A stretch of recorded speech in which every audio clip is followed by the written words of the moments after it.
So, depending on when you are watching this amazing video, there's a lot of talk of the town right now of Xbox having no games, shutting down studios. How could they do this? They're breaking our hearts. They had the best exclusives. Well, it just so happens I used to play their exclusives back when they were making exclusives. And in this video, we're going to talk about one of those exclusive games, one of those great exclusive games, before they shut down all their studios. And it was the amazing game known as ReCore. So, before we get into this video, feel free to give this video a like. If you give it a like, don't subscribe. If you give it a subscribe, don't like. I don't deserve both. So if you do both, that is unheard of. Now let's get into the video. ReCore. This game came out in 2016.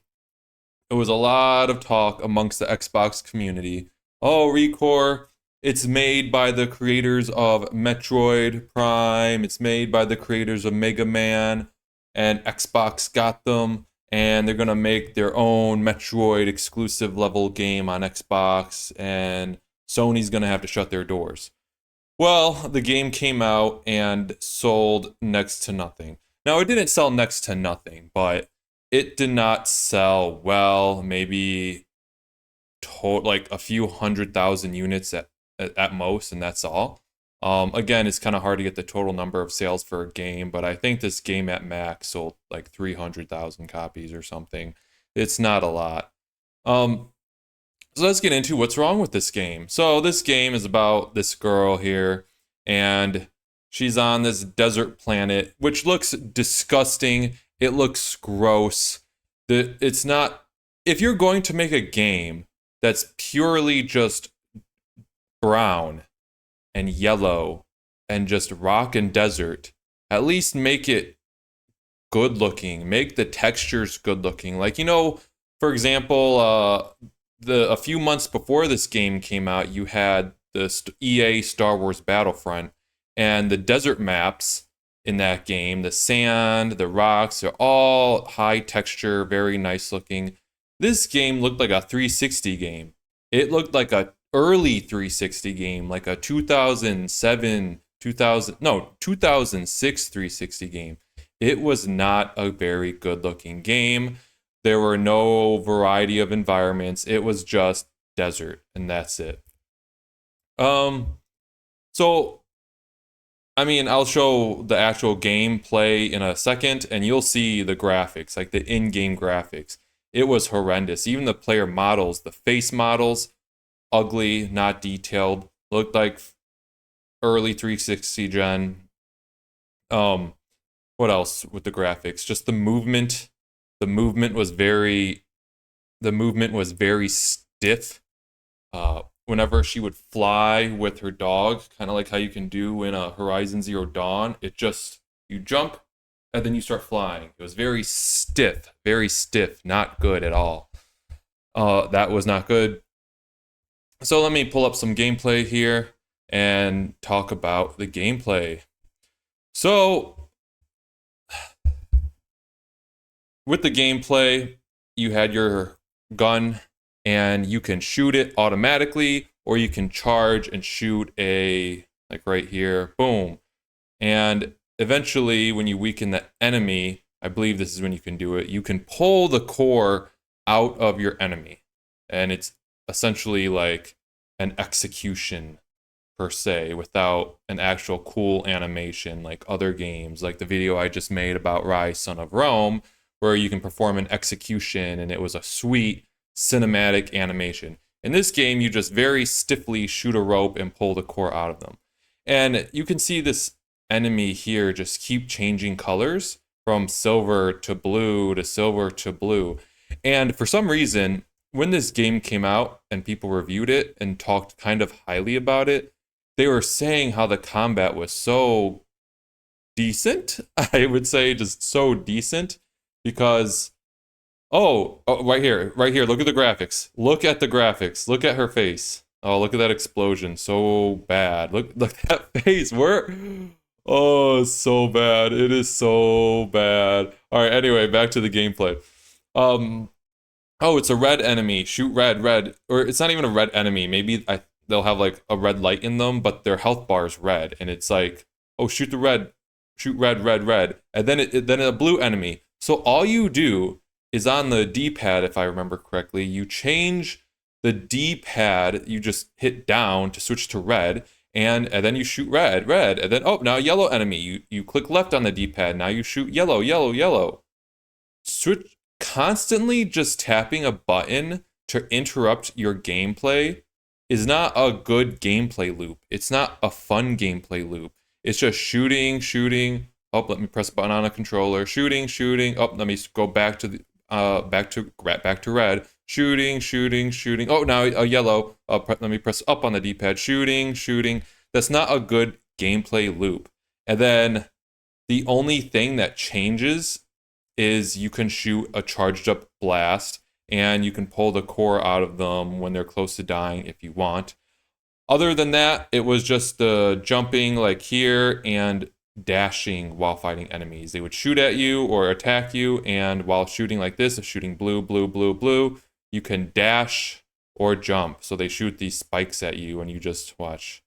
Like the laser right there, the AI is so stupid. It just totally went above her. And oh, right there, you just see their bullets just go. They're not even. Maybe it is hitting her, but since she's in the animation, you just can't get hurt. Which is actually bad programming because you should make it to where you can still take damage even if you're in an animation, execution animation. So you might not want to do that. And then, yeah, so it's just dashing out of the way and then shoot, shoot, shoot, and then dashing, shoot, shoot. And then, yeah, you walk around this ugly map. Oh, really quick, this is pretty intense combat. Let's watch. Oh, shoot, shoot, charge shot, shoot, shoot, charge shot.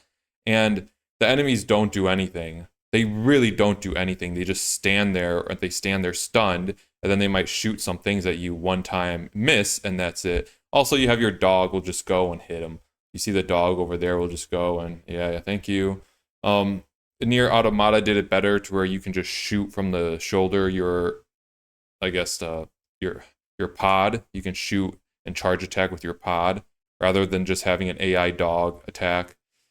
So you run around this desert map and you do puzzles and platforming. So the platforming was okay. You can just jump from platform to platform. Jumping from platform to platform, connecting to these rails with your dog. So you would jump, and right before you hit it, you would like connect to your dog while he glides you along. And that was really it. Nothing too special about it. And yeah, it wasn't anything exciting. Now, the story, I believe you're trying to find your dad. And while you're finding your dad, at the very end of the game, I believe you find him, but it was a hologram and he was dead or something like that. It was very forgettable. But yeah, it's just you're on this planet, Earth. There was a virus, I think, and you're on this desert planet. And you're just walking around and trying to find your dad. Oh, and yeah, you can upgrade your companions too. You can have like the gorilla one, the dog, and you could upgrade them. There's a spider one you could have, and there you go. You see how you can, yeah, that's the platforming I was talking about. And it was very forgettable. So you may be asking, Wolf Guy, why did you play this game? Well, back then, I mainly was just playing on my Xbox One. Oh god, these graphics. Oh, it's just hurting my eyes looking at it. And I was like, oh, I want to play Microsoft's exclusives and give them a chance. So I was just playing on my Xbox One. So I was playing like Rise, Quantum Break, ReCore, and I just had time. And I was like, well, I downloaded the game. All right. I've already put 2 hours into this game. And, well, I guess I'll just beat it because throughout 2016 I heard so much about it that when I finally got around to playing this in 2018, I was like, it's been 2 years, just play it, get some achievements, and finish the story. And then I played it, wasted my life, and yeah, that's what happens when you're young, guys. You think you have all the time in the world when you actually don't. So yeah, and before I end this video here, I'm gonna show some quick gameplay of a boss fight. And in this boss fight here, you can see, I want you to see this, a cutscene, amazing graphics, beautiful. Oh, dude. This game came out the same time Uncharted 4 came out. Crazy.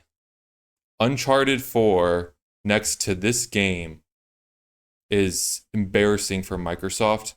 And this is what people have been saying recently with Microsoft. They have an issue with quality control, and they get these Japanese studios to make their games. I'm not talking about Hi-Fi Rush, because now all of a sudden, since they closed Tango Studios down, everyone's talking about how Hi-Fi Rush was the best game in the last 30 years.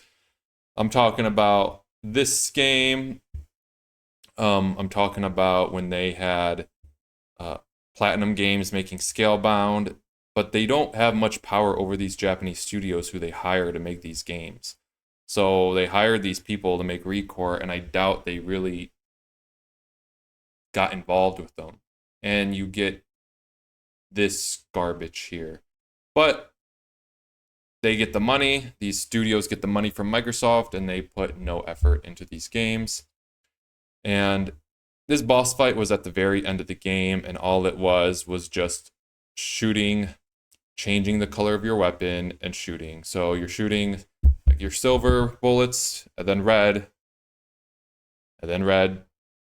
dashing, red, and then yellow. Yeah, oh, he switched colors. Oh my gosh. Oh, wow. Oh, wow, that's crazy. Oh, he switched back. Oh, now he switched to red.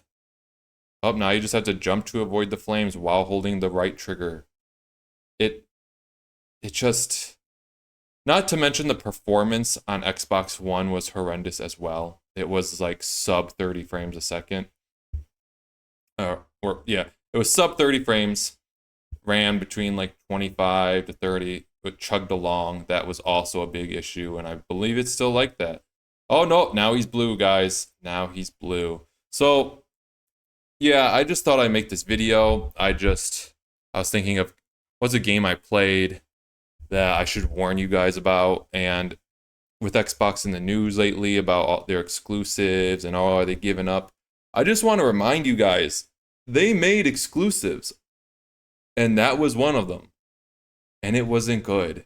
And this was the big, this game was the game that pushed the Play Anywhere, where they were gonna put it on PC and you could play it on Xbox once you buy it, or you can pull it up on your PC and you only need to buy it once, Play Anywhere. This was the big push, was this game, but it wasn't all bad this year. They came out with Quantum Break, which was a good game, but yeah. I don't know. Let me know what you guys think in the comments. Did you like this game? Did you not like? Feel free to give this video a like and subscribe. Only do one of those because I do not deserve both, or do both of them. And I'll see you guys in the next video.